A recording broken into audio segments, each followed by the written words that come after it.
286 centimeters in feet?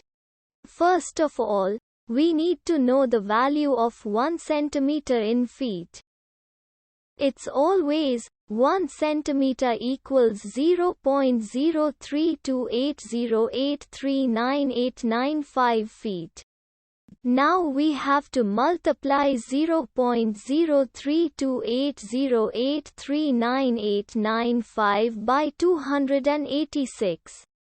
Therefore, 286 centimeters times 0.03280839895 feet equals 9.3832020997 feet.